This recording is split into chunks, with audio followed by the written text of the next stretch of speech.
Molweni, good evening, everybody. Thank you so much for joining us on this Sowetan Dialogue. My name is Nwabisa Makunga. I'm the editor of the Sowetan. And this evening, I'm really, really excited to be discussing to be having the kind of conversation that we are about to have. Today, we are discussing this book, Blazing a Trail, Lessons for African Leadership.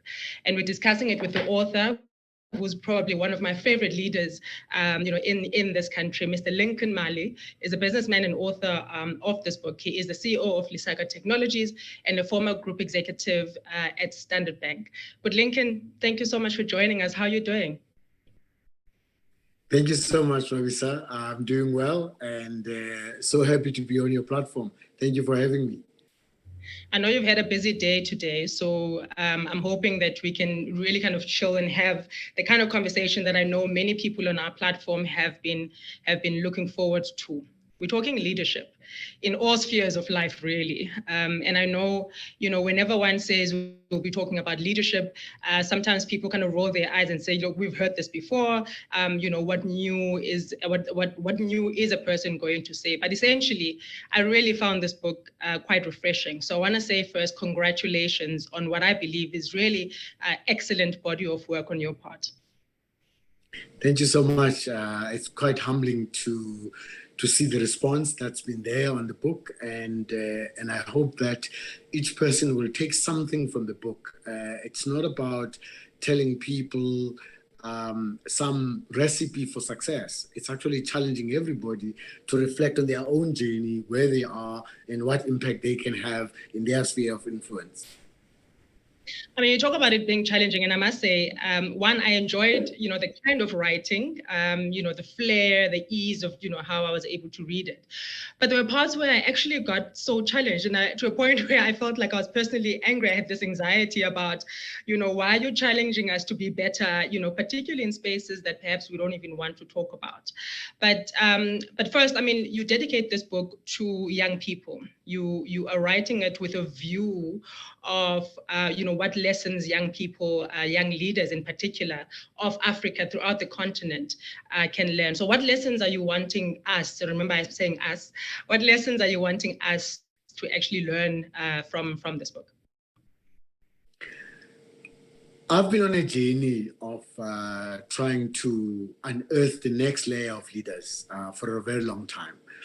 And I wanted leaders that can be midwives to Africa's rebirth. And really what I want people to do is to spend time first to reflect on where they are, what they do, and what they ought to do, because we're not spending enough time doing that. Secondly, is to reflect on why do we want to lead? What's the real reason? Not what we tell others. What's the real reason why we want to lead? Is it the perks? Is it the status? Is it the power? Is it money? Or is there a higher purpose? Thirdly, is to say, in your sphere of influence or your environment, there may be things that are going wrong. What role are you playing to fix those things? And that starts with changing yourself, because you can't change the world unless you change yourself. You don't have to move the world, you have to move you. And that's what I want us to do. And the last piece is to say that all of us lament the situation our country and our continent finds itself in. But we've kind of outsourced what we can do to others and worried about some magic formula or some messiah who's going to save us. When in fact, you can only fix what is in front of you. And if all of us in some way fix the things that are in front of us, we can journey on that. And what I've tried to do is to talk about my journey and the things that I've had to learn, the mistakes I've made, and what I've tried to do to contribute to where we need to go. And the last piece is to say, in the environment you find yourself, you might find that there is a path that goes in a particular direction. It's easy to follow that path. The more difficult thing is to go where there is no path and to leave a trail. That's the biggest difficulty that a lot of people have. A lot of people profess to want change. A lot of people profess to want things done. But when it comes to changing who they are, and it affects their situation, suddenly everybody shies away. And I'm saying it's up to us to make a change in our environment. I want to pick on the first point that you said, which I think is quite interesting. And you say, you are wanting to really ask the question, or for us to ask ourselves the question, why do we want to lead? And in the many people that you've spoken to, in the journey that you've traveled, what have you found are really perhaps the driving factors that behind many people who say, I want to lead because? What have you found are the kind of fundamental reasons why many people wanting to lead? Only through an engagement does it come out that a lot of people start with wanting the next promotion. They want the next salary increase. They want the next status and all of that. And there's absolutely nothing wrong with that as a start, because many of us start as what I call unconscious leaders. But you have to get to a point where you are actually conscious of the responsibility of leadership, the impact of leadership, and what leadership can do to either move things up or destroy things. When you get that consciousness, then you realize that the perks and the status and all of those things cannot be the main reason why you want to lead. Believe me, Nwabisa, there's nothing wrong with a bit of bling. There's nothing wrong with the finer thing. Stuff life. But if that's the sole reason why somebody is in a leadership role, then you know they're going to make bling type decisions. They're going to make status type decisions. They're going to make money type decisions.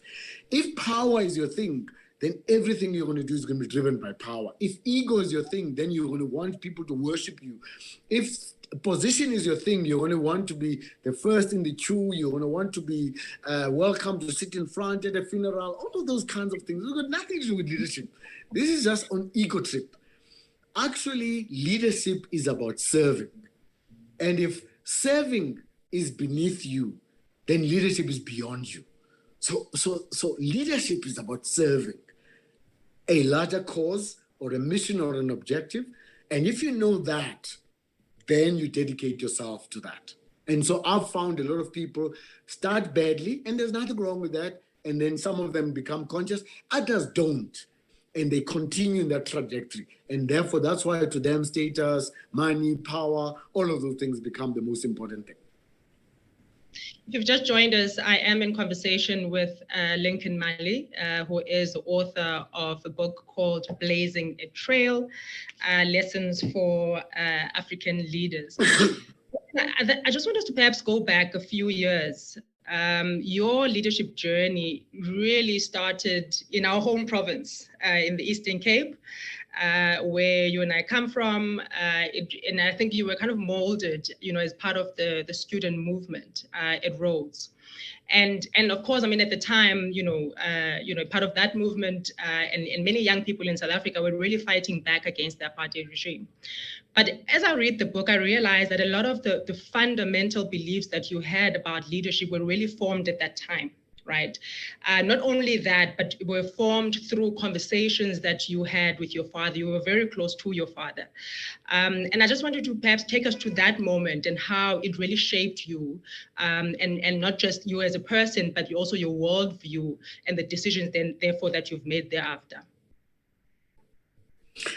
Yeah, thanks, Robert. I think, when we were in the 80s, we were a group of very angry young people. We were fighting to bring the apartheid system down, to make apartheid unworkable, and to make the country ungovernable. And so it was very difficult for anybody to influence us because we saw the world in the way we saw it. And we were confronted with daily violence, daily battles with the police, daily battles with the army, and so on. And I had not been studying for 2 years. We were in school boycotts for 2 years. I was in and out of jail. I'd been expelled from school, and I was running away from the police. And one of the best places to hide is a church. And so we were hidden in different churches, by people like Reverend Haya, Reverend Soga, and others. So my father found me in one of these churches because he was also responsible for hiding other activists. And we had a number of conversations. And this one in particular has stuck with me because my dad was saying, when are we going to school? And I was like, Dad, we want guns. We want to fight. We want stones. And his argument was, it's not the biggest stone you can throw. It's not the most potent petrol bomb. It's about you going back to school and get educated. It's about you embracing the most profound and important principles of life in developing the best values and become a role model for the very society you want to build. If that's what you do, then you are consciously becoming a leader. And you realize that everything you're doing has to be towards a bigger cause. And that was sobering. And it, started a conversation that we had with other colleagues, and we were able to get back to school. Obviously, no school would take us because we were expelled. And luckily, Mrs. Mbopa at Newell High took us and just told us, whatever you do, I don't know you, I know your parents, I must not see you in my office. You can carry on with your politics, but you must study and pass. And, God was kind that we were able to pass and we were able to get to university. And in university, obviously, you continued with the politics and the studying to a point where I was almost expelled from Rhodes. But all of that now meant that I was more conscious about the responsibility that comes with leadership and not doing it for the ego of being young, the bravado of taking on the police. But there was something bigger and more important than how I felt. And that for me was probably my most profound lesson in life and made me to be more conscious on a daily basis of the enormous responsibility that comes with leadership. I don't want to give away too much of the book. Obviously, I encourage anyone who's watching to actually read it, buy it and read it. But I think, listening to you talk now, there is a moment where you speak about essentially your first job in government, so you were called in and you really were, took up a job as the spokesperson for the Minister of Education at the time. And I listened to you speak and I picture how you're saying you were, kind of very young, still very much kind of radical, if you want to use that word.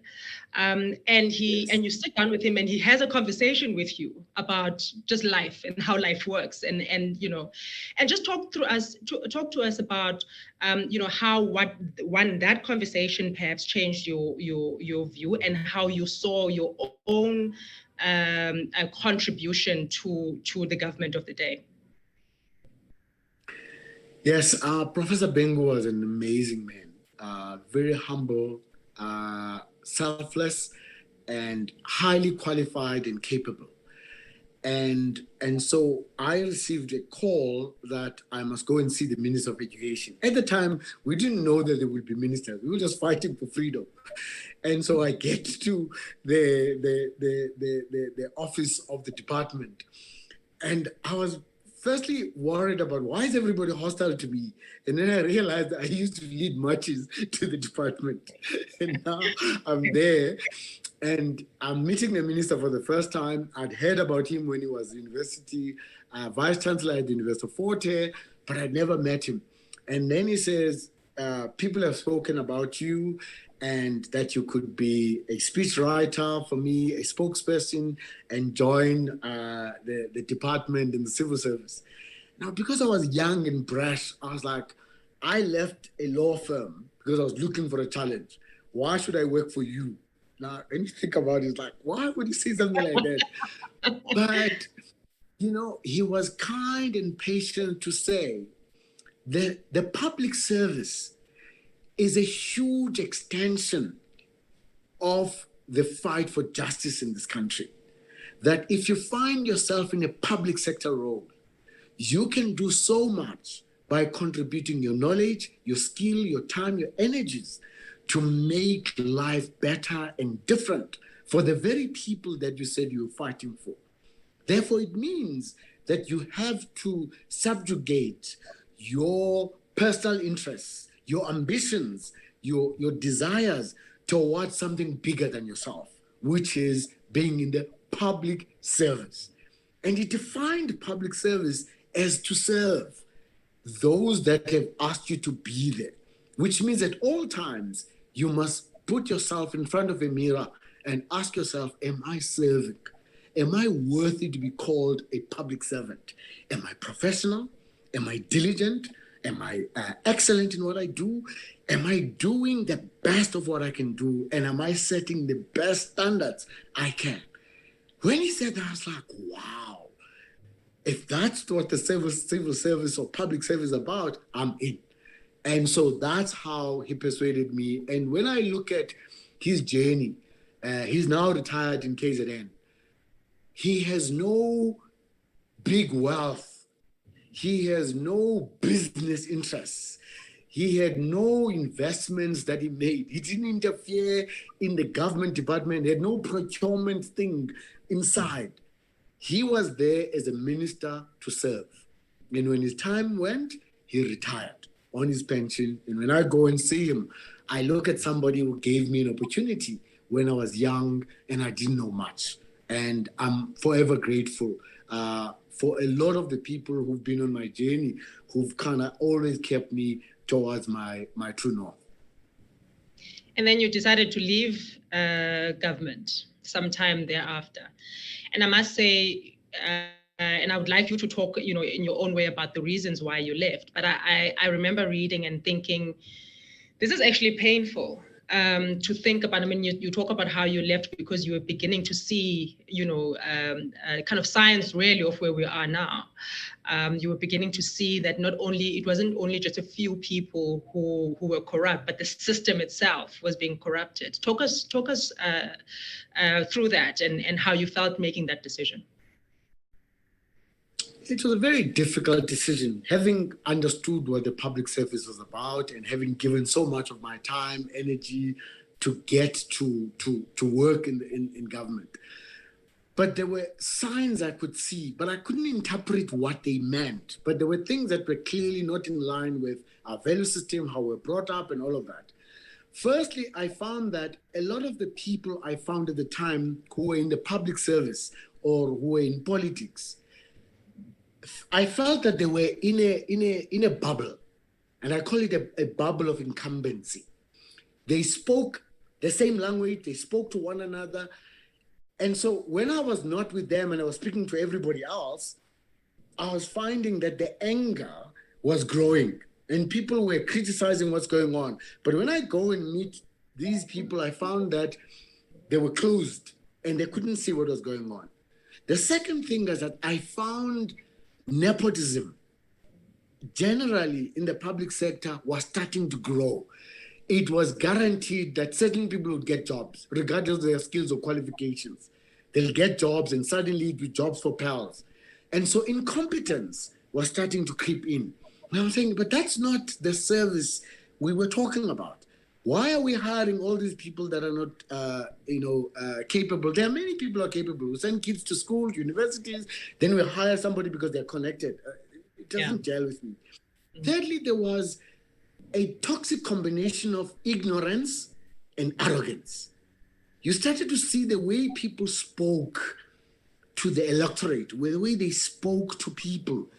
It was a sense that their party, whatever the party is, was more important than the country.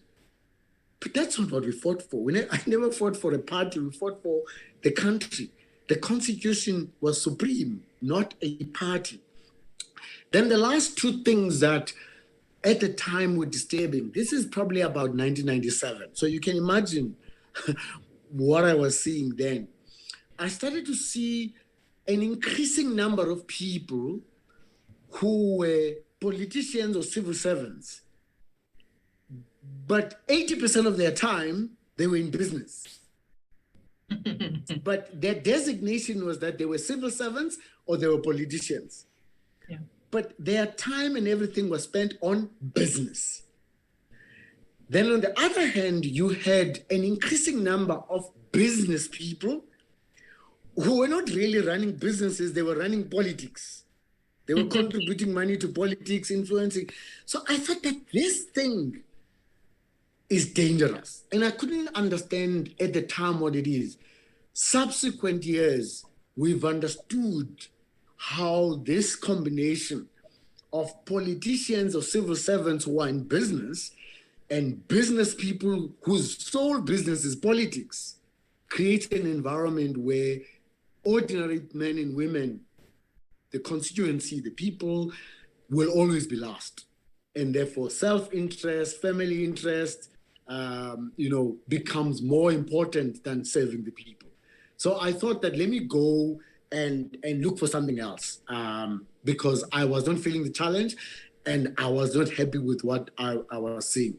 I was fortunate that in our department, we still have we had a lot of people of great repute that I worked with, but everything else I was seeing generally just didn't please me. And I'm sad to say it just went worse from there. I mean, there's a whole phrase for it now. I want to sit on this point a little bit more because the central theme of this book is really you talking about leadership, right? And there are two very important things that you talk about leadership. You talk about leadership that is humane, leadership that puts people at the center, and also leadership that is, that puts ethics at the center of what it does. And I mean, I absolutely agree with you. But one of the things that I grapple with, quite far from the years, the late 90s that you talk about, and you rightly say things have become worse. It seems to me that we've become such a deeply fractured society that there are certain things, fundamental things like, basic concepts that are contested. So the issue of ethics, for example, is a very much contested, particularly if you look at, as young people, it's very much contested about, what exactly does it mean? And you challenge us in this book to really have a conversation and ask ourselves questions about what is a leader, through what lens do we look at a leader? And perhaps just talk to us about that and contrast it with what you saw at the time and how things got worse. Nwabisa, when I started my journey into the corporate sector, I saw another monster there. I saw toxic masculinity. I saw bullying. I saw the all-knowing CEO, all-knowing leader, command and control, my way or the highway. And I thought, no. I can't jump from the pen to the fire, right? I can't relate to this as well as I could relate with what was happening in the public sector. But when I started reflecting, I went back to what did I really love and appreciate about leadership. Then I found that actually my teachers, my principals, my parents, my relatives, my sports coaches, these people identified something in me and in others and invested so much of themselves to our success without looking for gain, without looking for fame, without looking for glory. Then I was like, no, man, I've been searching for leadership in all the wrong places. The real leaders are hidden in plain sight. I challenge everybody who is on this platform to just think about the people who've made you to be who you are today. If you went back to your village, you went back to your township or your suburb or your farm where you grew up, you'll find those people on a socioeconomic level not to have risen up. But when they see you, their face lights up. Here's Nwabisa. She's the editor of the Sowetan. She was one of my students. They did it out of the love of helping people to grow. Then I thought, why can't I lead that way? More compassion, more empathy, more transparency, more selflessness. That's the journey that I kind of focused on. So I am a product of the generosity of those people. And those people, I think, were the real leaders. And if all of us as leaders can lead in such selfless ways, in such inspirational ways, we can get a lot of things done. And that's the journey I took. When I talk about blazing a trail, I didn't want to follow the path that everybody was following. I needed to go where there was no path, but there was a path. Yeah. And that path was laid by these people, by the Nelson Mandelas, the Walter Sisolus, the Govan Mbeki, the Albertina Sisolus, the Ruth First. All these people's selflessness screams out in contrast to what we see both in the corporate sector and the public sector. And I want to end the part about what you talk about. It is true, people are now ideological. And so things are put in an ideological lens to justify where people stand. The lens through which I want to look at it is always, what shall I teach my children?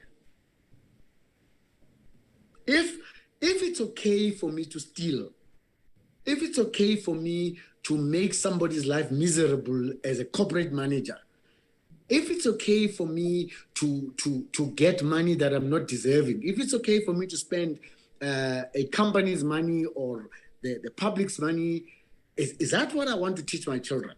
Because deep down, if you take away the politics or the partisanships, we know what's right and wrong.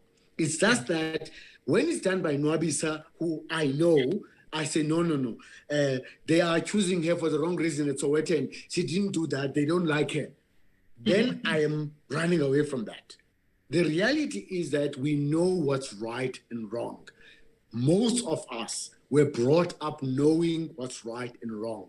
Sticking to those things helps us to remain who we are, regardless of how you grow or you become important or have more money. Just remain who you are and be grounded. You know, one of the things I was thinking about, just picking up on that point, one of the things I was thinking about this morning is, you mentioned what you found, the monster that you found in corporate. And we know very well, the monster that is the public service. But just to talk about, corporate, and I was just thinking, if you look at, yes, the last 10 years, but even further than that, we know corporate South Africa did not cover itself in glory at all. They're literally bodies buried, in the corporate backyards, essentially. And I was just thinking about how that culture of fear, right, that grips an organization, and where people know that you're not supposed to be doing this, but nobody's going to say anything because I fear. I fear victimization. I fear losing everything that I've worked for so long, and all of that. At the same time, you're sitting and you're thinking, but I should say something to push back against this culture, of this monster that's eating up the place. What would you say to particularly young people in businesses or any organizations for that matter, who know what is right, but they're really kept by a culture of fear? It's always difficult to talk about what others may or may not do. I can only give you my journey. And my journey was, this is how other people do things. I know this is wrong. I don't think I should be the same. I should walk a different path. And that path comes with consequences. Some of them difficult, some of them painful. So if you are sitting in a company and you know there's wrongdoing, you may not say anything now, but that company will go down, or that company will get into a scandal. And the consequences of that is that in your CV will be a name of that company. And they won't say, well, you were not one of those people. They will laugh. There are companies whose names are always associated with wrong long after the incident has passed. And everyone who's in that company probably wishes they would have done something. So I'm not talking about brave, taking everybody, writing an email to the CEO. I'm just saying, what are these things that we can do in our environment, not to oil the machine? Because we know the impact of all of these things on all of us is that life is getting worse. If the trains are not moving, there's an impact. If schools are not being built, there's an impact. If there's no electricity, there's an impact. All of these things, if budgets are not spent, there's an impact. If money is not spent on building clinics and hospitals, there's an impact. So all of us in some ways cannot say this thing is moving on its own. It's not moving on its own, it's moving with us. We are either helping it move towards a cliff, or we are doing our little acts to turn it around. And that's the challenge that I have. And I'll give you one anecdote. People will say, for example, you cannot do business without being involved in bribery and corruption. I'm saying I challenge that. Yeah. I challenge that, because it's not God-given that you should do corruption in order to do business. And it's a choice to do business that way. I've worked for the last probably 20 years or so on the continent in diverse countries. And we had a principle in our organization, and that aligned to my value system, that we will do business the right way. I can still go to any of those countries. I don't have to worry about who's going to arrest me at the airport, because there's a path I chose and I followed. Did I lose some deals? Maybe. Did we lose some business? Maybe. But it wasn't a business I had anyway. So that's what I'm saying. I don't want this grandiose thing. Dr. Andre Brink, late Dr. Andre Brink, gives us advice about avoiding two mistakes. One is to want to do everything, and the other one is not to do anything. I'm saying each one of us, look at what you can do in your environment, and what can you change in your life or in your environment that would make sure that the country or your community or your family is not worse off because you didn't do something. That really is the challenge. And absolutely, I mean, when you say it affects us all, it really does. And I think that blows out of the water that myth of an us and them.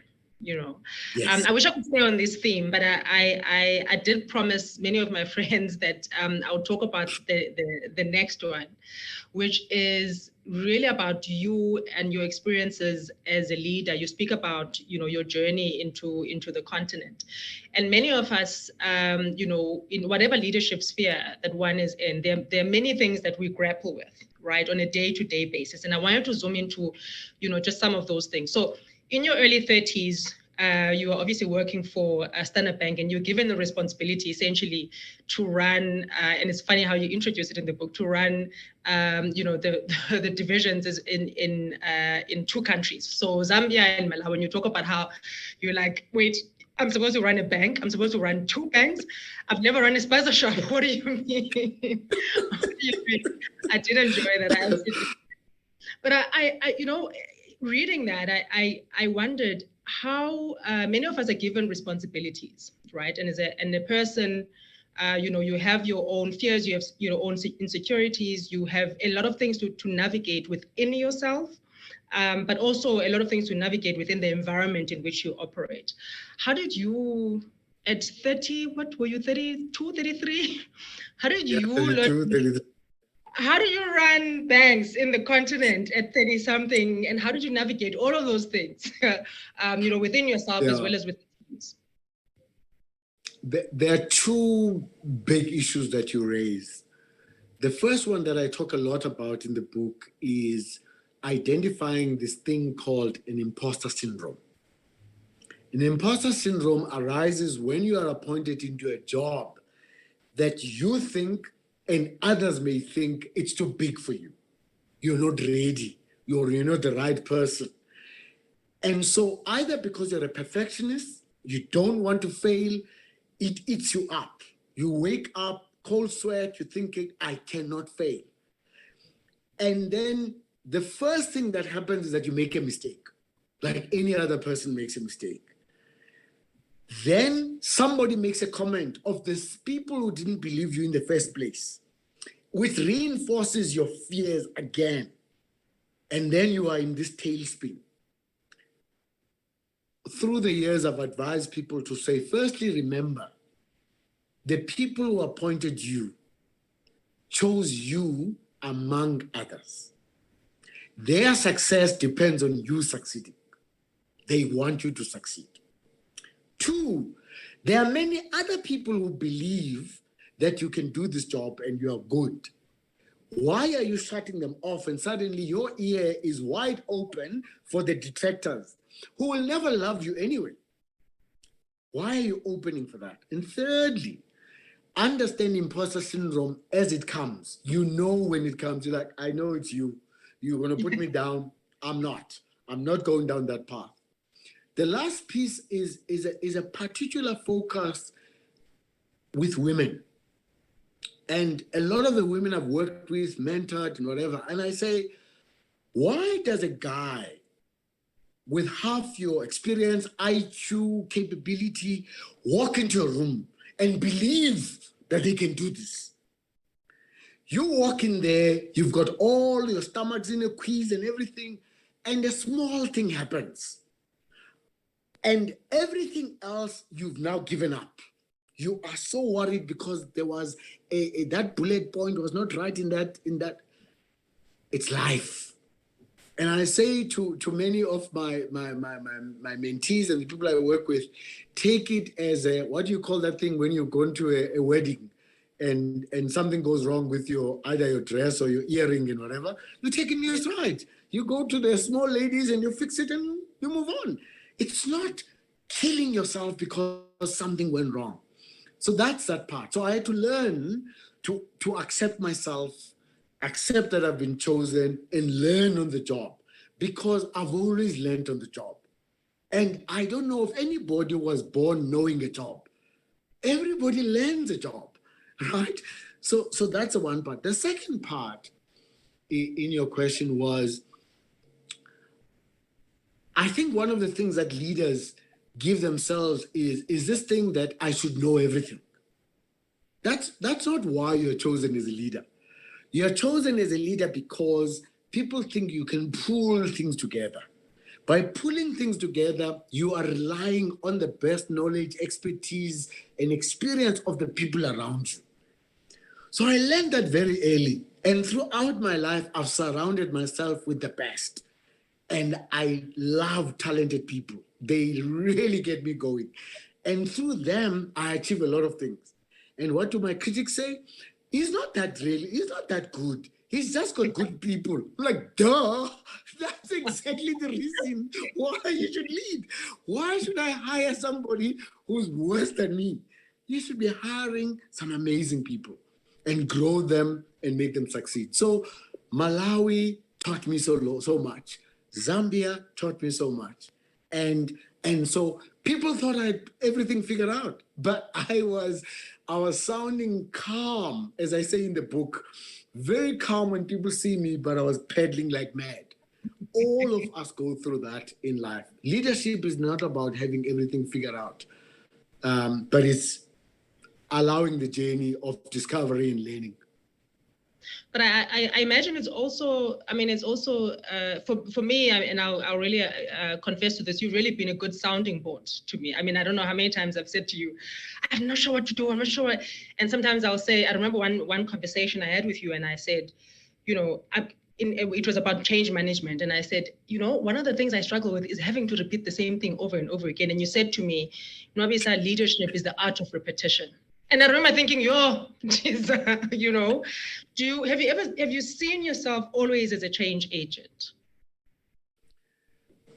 I didn't know the term at the time. It's over time that I thought that in my direction of travel, I've always found things that needed change.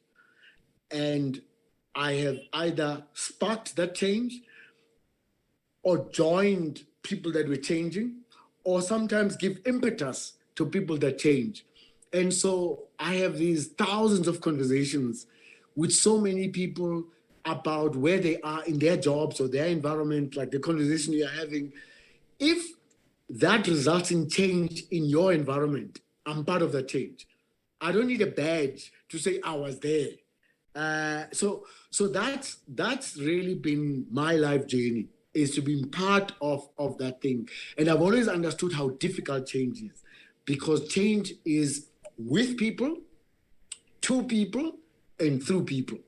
so so so so if you go and you declare change yourself to others, but the people are not changing, you're not doing anything. And I always like to say to many of my colleagues, if a DJ is playing music and the crowd is not dancing, they can't change the crowd. The DJ has to change the music until the crowd dances. And if they don't, they will never change the crowd. They will change the DJ. So as a leader, leadership is not a title held. It's not a promotion achieved. It's a profound influence felt. How do you influence? And you get better all the time to influence people as a leader. One of my favorite quotes in the book, and again, I don't want to give away too much. You basically, it says that no matter how ingenious a strategy is, it has no chance of success if it is born in the minds of a few and carried in the hearts of none. I thought that was powerful. Wow, it's taken from an old Henry Kissinger quote, and it's so true, because leaders want to announce change from the comfort of the boardroom. Yeah. And as I've always said to my leaders, a desk is a very dangerous place from which to run a business. You have to go to where people are, engage with them, understand them, hear them out. Sometimes you can say this to people and they've interpreted it a different way. Why do you think at home you can say something to your son and he interprets it in a different way, or say something to your husband, he interprets it a different way, and you come from the same language, right? But you think in a work environment, you can make one email and everybody gets it. No, it is about making sure that you've communicated and it's landed and people understand. Storytelling is a powerful art of leadership. Distill things into very simple concepts and explain them.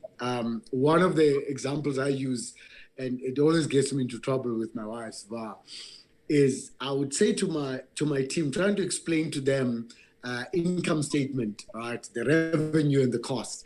And I would say to them, I would be in the north of Nigeria working hard, and then I would see these SMS alerts that are telling me I'm spending in Sandton. And because I've been married for a long time, I'll phone my wife and say, I think we're being robbed. And she will say, no, just bring a few things. Oh, there are things on sale. Now, I can't dare say, but the sale and these few things are not in the budget. It's only when I come back at home, when she's here, then I'll say, we have a problem. Our rate of expenditure far exceeds our rate of income. Right. So in that way, I can explain to staff revenue and costs from a business point of view, but I can also talk to them about their expenditure and their costs and their personal circumstances. So again, just reducing something to something that somebody can understand. And people remember the story and they laugh about it, but the message is landed. Yeah. Lincoln, you're really getting some good feedback on our chat, and thank you very much for everybody who's joined us and is participating in the chat. I just want to read. There is a message from Temba Mutawong. Hi, Temba, and he says, what an inspiring discussion. Lincoln was my wife's mentor at Standard Bank, and my wife used to speak highly about his leadership quality and most of all his compassion towards his team members. Congratulations, and I think that's really the theme of many people who write, in the book about you and what they've experienced of you. So Congratulations as far as that is concerned. Please do send more of your comments to Lincoln. I'm sure you will absolutely appreciate the work that you've done. I want to ask you about rejection of an idea, right? Look, I won't go into the merits of, of the conversations at Standard Bank at the time, but I do know that you were part of a leadership core that really presented, a growth strategy that you were seeing as this is where we should be going, right, as far as our growth, etc. And it didn't really find the traction that you would have wanted it to find, and it went on to be something really successful, to a competitor. And again, I don't want to talk about the merits of that, but I do want to talk about, when you have an idea, in the workplace, and it's good, it's one of those things that is really going to blow this thing out of the water, but it doesn't really find traction. And of course, you're disappointed, perhaps. How do you deal with that? I mean, how do you take that and say, okay, this is how I'm going to kind of either repackage it or deal with myself? Again, it depends on the idea. So if I give the Standard Bank example, myself and the team really believe that the future of this country is financial inclusion. We saw it as early as that. We knew that this country has got a very small middle class and an even smaller high net worth individual number. So you have bigger numbers of people whose life will become better with time. And we needed to change our products, distribution, technology, and everything to embrace that customer. And Standard Bank had been a leader of that when they started the E-plan in 1994. But the idea didn't get traction because people couldn't see the value of that because the other segments were making a lot of money. So what I did then is that we presented, we debated, in the end, we lost. There were two ways I could have done this. One was to break my relationship with the bank and cast aspersions on the leaders, or I could say, let me come with other ideas and let me go do something else. But I still have the idea. And so what I did was, they ended up promoting me to run the Gauteng province at the time, which was a big deal. But I was still angry. And I took out my anger at writing my dissertation for my MBA on this matter, which meant that if later on we were to have this debate, I can always go to the dissertation because the dissertation is going to date and say, I did say this to you. And when you look at what Capitec has done, they saw that market. And now they're the biggest bank in the country and being rated as the best bank in the world. That's just what happens. But other decisions may be fatal from a career point of view. What do I mean by that? If something is so intrinsic to your future and your career, and that idea is not taken, you may realize that you are not in the right space and you might have to make a decision. In another one, you might find that you didn't get the right coalition around an idea, because it's not about who came with the idea, it's the idea that's important. Sometimes people are so married to an idea, but they're not the right people to come with the idea. So over time, I learned the idea, the value of coalition building, getting more people to buy the idea. And if the idea is there, didn't matter that the idea originally came from me. So those are the things that will depend on each person. So in the end, from that day, the Standard Bank gave me more and greater opportunities. But I still felt that that issue was an issue that needed to be resolved. So that's why when I left Standard Bank many years on, I went to a company that is focused on financial inclusion. So in a way, I'm going back to that dream and trying to say, what can we do for financial inclusion? It's a very, I mean, financial inclusion, that is a very important conversation in South Africa, just in very broad strokes. How, and from the position that you are in now, how would you say we're doing, just as a country? Things are really tough. Right. I mean, you talk to anybody, things are really tough. And how do we build perhaps an economy that is inclusive, just in your view? I think if we just remove the ideological barriers we have, it will make for more constructive dialogue and conversation. Because sometimes you have two extremes and they don't speak to one another. You have people who will say, no, the economy has to grow before we even think about anything about extending to others. Then you'll have others saying, no, don't tell us about economy growing. The people are not getting anything. The reality, it's both. It's not either or, it's and. Mm-hmm. An economy that's not growing cannot distribute more. Equally, an economy that's not distributing more cannot attract more people into the economy, which means the economy can grow. If we leave the ideological barriers, we can be in a better place. Secondly, private sector that only focuses on profit for profit's sake only is very narrow and it's outdated. You have to look at a much more holistic view, a more balanced scorecard that takes community, society, shareholders, workers, all of that. Equally, a government that thinks it can drive an economy on its own is ideological, because you need partnerships, you need investments, which means that private sector and government can collaborate. And so in many ways, I sometimes am sad because I sit in a unique position where I have led community-based organizations, I've led NGOs, I've led not-for-profit organizations, I've led a private sector entity. So I kind of understand how each side, and I wish all of these sides can talk more to one another and we can collaborate to come with the four big things. One, a big investment in people.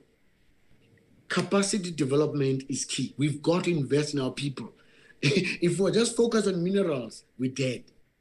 Two, technologies. The new technologies will leave us behind.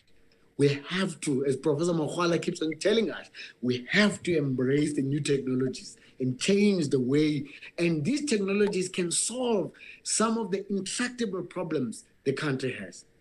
Thirdly, we have to encourage innovation, new ideas, new industries, and not flog the existing businesses, existing industries. And four, we've got to get entrepreneurs that really want to create new value. And lastly, we've got to build partnerships. Partnerships locally, partnerships across the continent of Africa, partnerships with other parts of the world. We can't work and win in an isolated way. Unfortunately, people are not getting that solving these things is a team sport. You know, we played a game against Ireland as in rugby, as Springboks. Nobody remembers who was man of the match for the Springboks. Who cares? We lost. So why do people want to be man or woman of the match in a losing team? Can we try and get together to win? Then we can decide who's man or woman of the match. So we need new conversations that are not bogged down with us out-shouting one another. What I see now, somebody says something, then it's labels or whatever. We can't have a dialogue and try and do things. And other countries who are doing that are going to leave us behind. Yeah. I really think that an hour is not enough to have this conversation, hey? I mean, just of what you've said, there's just so much that I'm wanting to unpack. So I need you to promise me here in public that we're perhaps going to have this conversation again, because I think it's during the people during the people who chose no Ndiabuya, guys. I'm going to do it. I promise. Thank you. So, I mean, just looking at the chat again, there's just, a lot of people were talking about you and authentic leadership. And it reminded me of something you talk about, storytelling. And you really are a fantastic storyteller. And I remember how you very much were about, you're about, when we tell our stories, what is it that we are wanting people to know? And I remember when you invited me to a conversation some years ago to talk to young people, young matriculants at the time, and I remember how you kept on asking certain things about ourselves, about certain mistakes that we'd made, etc., etc. And I'm just wondering, it came across to me as though you were trying to say, when we tell our stories of growth and our journey, we need to be authentic, right? We need to be able to say, this is what I've done, these are the things that I've fallen, short of. And do you think that there is some sort of sanitization sometimes when we do tell our stories, as people? Yeah, I think there is a thing of role modeling in its proper sense. And then there is the social media thing of creating an almost perfect image. And I'm saying there's a difference between a profile picture and a story. A story is a journey with ups and downs, zigzags and all of that. A profile picture is a thing you put filters so that it really looks awesome. And I'm thinking that piece is not helping young people. I'm not against social media. I'm saying the dramatization of life to say, I'm now perfect, I'm this. Unless somebody understood what was Nwabisa's journey in life to get to become the editor of the Sowetan. What did it mean for her to be a young girl in Udnik? What did it mean to be a young wife and have a professional job? What did it mean to be a young mom and have a professional job? That's the kind of conversation, because it can give people a sense of where they got it wrong.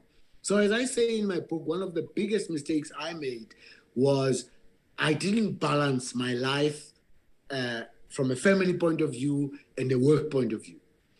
And I had a big wake-up call, and I could have lost everything. And so many people are doing exactly what I was doing. I'm chasing the next promotion, the next deal, and whatever. And in the end, you get all of those things, but you've left everybody, you are alone. And so it's making sure that our lives are given the full perspective so that people can understand, where do we come from? What are the hardships? What are the difficulties? Where did we have doubts? Where did we have losses? So that people can understand that sometimes when there's a setback, it's not fatal.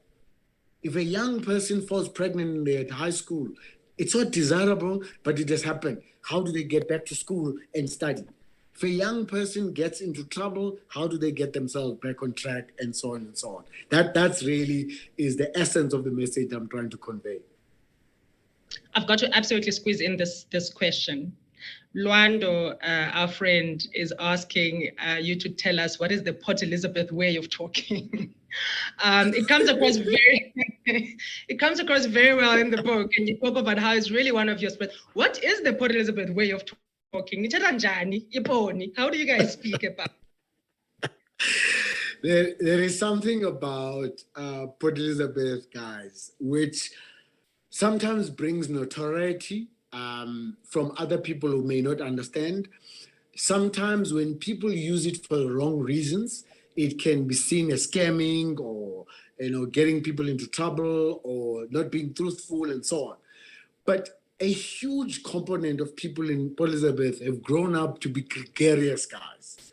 People who can tell stories, they can hold a conversation, they can joke, they can laugh and all of that. But the power of taking that and applying it in a positive way in any context is the joy that I found. How do I apply that across 17 countries on the continent where I go in and nobody knows me? How do I apply that when I go to school in the States and nobody knows me, but I end up building relationships with everybody? So the essence of it is about that ability to build relationships, that ability to communicate, that ability to take on challenges. That's the beauty of it. I think the negatives, I try and explain them in the book because the negatives is that it becomes just frivolous. It just becomes something that people use, but it doesn't move them forward in life. I think when you use it positively, it can really make a difference. And I ask myself, is that what I want my son to know? And the answer is yes. I want him to know the positive aspects of it and discard the negative aspects of it. Lincoln Mali, author of the book Blazing a Trail, Lessons for African Leadership. Thank you very much for this body of work. Thank you for your passion. Thank you for your commitment to this idea of leadership, which is sometimes a path that is less traveled. Thank you very much for joining us today. I really do appreciate your time. And I promise you, we need to get you back. There are many, many other things I think we need to talk about. So thank you very much. And for you, if you've joined us on any of our platforms, thank you for joining us and thank you for being faithful to this platform. Again, my name is Nwabisa Makunga, editor of the Sowetan, and have a good evening. Thank you very much. Bye.